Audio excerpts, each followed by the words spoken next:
Programang ito ay rated SPG. Striktong patnubay at gabay ng magulang ang kailangan. Maaaring may masiselang tema, lengguwahe, karahasan, sexual, horror o droga na hindi angkop sa mga bata. Ipinakita ni Trixie ang lahat ng ebidensya niya laban sa kanyang ina na si Patricia. Kaya naman nagimbal ang lahat dahil nilikom lahat ni Trixie ang lahat-lahat ng ebidensya na pupwede niyang magamit sa pagdidiin sa kanyang sariling ina na si Patricia. Hindi nga matanggap nitong si Patricia na pati ang kanyang anak na si Trixie ay ipinagkanuno siya sa korte. Mas kinampihan nga ni Trixie ang kanyang kapatid na si Lilet Matias kesa nga sa kanyang sariling ina na si Patricia. Pero kung tutuusin nga, ay tama naman talaga ang ginawa nitong si Trixie. Mas pinanigan nga ni Trixie ang buong katotohanan at mas naging kampante nga itong si Trixie na ilahad lahat ng nalalaman niya tungkol sa kanyang ina na si Patricia.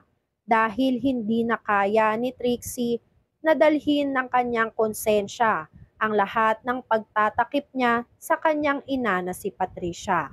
Kaya naman nang makita siya sa korte ng mga kamag-anak, pati na rin nga ng kanyang sariling ina na si Patricia, ay hindi nila alam na handa nga itong si Trixie na ipagkanuno ang kanyang sariling ina na si Patricia. Inilahad ni Trixie ang lahat ng ebidensya na meron siya.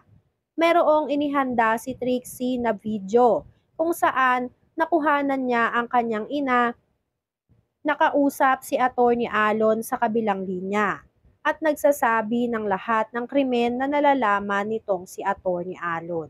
Sumunod naman ay ang ebidensya ni Trixie na audio recording na naglalaman nga ng mga pag-amin nitong si Patricia sa sarili niyang anak na si Trixie.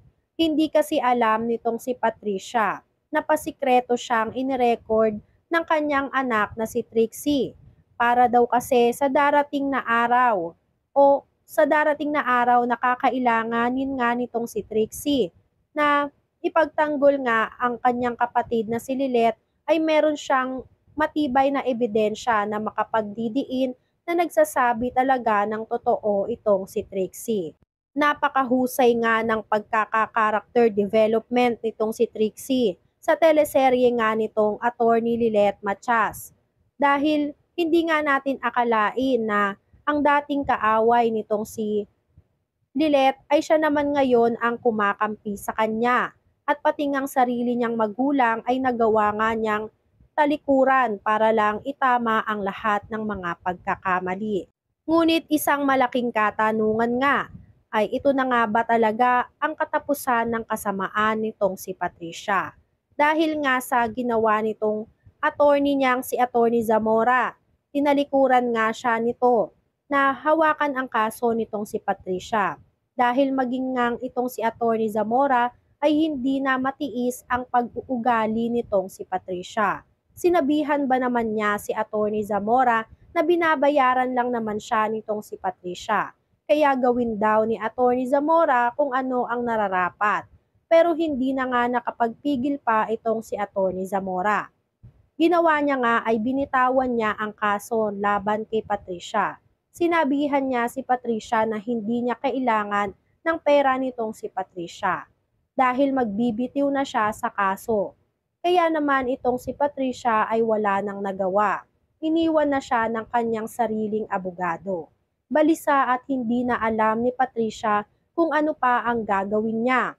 Nag-iisip siya kung sino ba ang ipapalit niyang abogado na magtatanggol sa kanya sa korte. Ngayong napakalabo na nga na makalaya pa siya dahil sa mga testimonyang inilahad nitong kanyang anak na si Trixie sa korte, kasabay pa ng matitinding ebidensya laban sa kanya. Sa hindi nga inaasahang pagkakataon, habang nag-iisip nga itong si Patricia sa selda, narinig niya ang pag-uusap ng pulis habang may kausap nga ito sa kabilang linya ng cellphone niya. Narinig nga ni Patricia na nangangailangan ng malaking halaga ng pera itong pulis na ito Kaya kinuha nga nitong si Patricia ang pagkakataon na gamitin ang pera para konsintihin itong pulis na tulungan siya na makatakas doon sa selda o doon sa kulungan dahil kailangan nga nito ng agarang pera para hindi mapahamak ang kanyang pamilya. Nag-isip muna nga itong pulis na nagbabantay sa kanila kung papatusin ba niya itong si Patricia. Pero kalaunan nga ay napag-isipan na nga ng pulis na tulungan si Patricia na makatakas. Ang kailangan nga lang nilang gawin ay magpanggap at magplano kung ano ang mga nararapat para lang makatakas itong si Patricia. Dahil hindi raw po pwede na mahuli itong pulis dahil matatanggalan nga siya ng trabaho kung sakali nga na malaman na siya ang nagpatakas kay Patricia. Si Patricia naman nga ang nagplano ng kanilang mga gagawin o susunod na hakbang para lang makalabas siya ng kulungan. At dahil sa pangangailangan nga ng pera nitong pulis na ito, ay kinagat niya ang gustong mangyari nitong si Patricia. Plinano niya na itakas si Patricia sa kulungan. Tuwang-tuwa naman itong si Patricia dahil sa wakas, magkakaroon na siya ng tsansa na makalabas ng kulungan sa tulong nga nitong pulis na nangangailangan ng pera. Kinabukasan nga ay nagkagulo na agad doon sa selda. Hindi nila alam kung paano nga ito nangyari. Tinawagan agad ng ibang mga kapulisan itong ating bida na si Lilet Matias. Sinabi nila ang nangyari sa kulungan. Dito nga ay naisip o nalaman nga ni Lilet dahil sa balita na ang kanyang tita Patricia ay nakatakas. Dahil sa nangyaring insidente, naisip nga nitong si Lilet na baka may kasabwat itong si Patricia na tumulong sa kanya upang makatakas siya sa loob ng kulungan. Dahil sa kulungan nga ay hindi basta-basta nakakatakas ang kung sino man kung wala siyang kasabwat sa loob. Dahil napakahirap ng takasan ang kulungan, napakaraming bantay ang mga preso doon sa kulungan.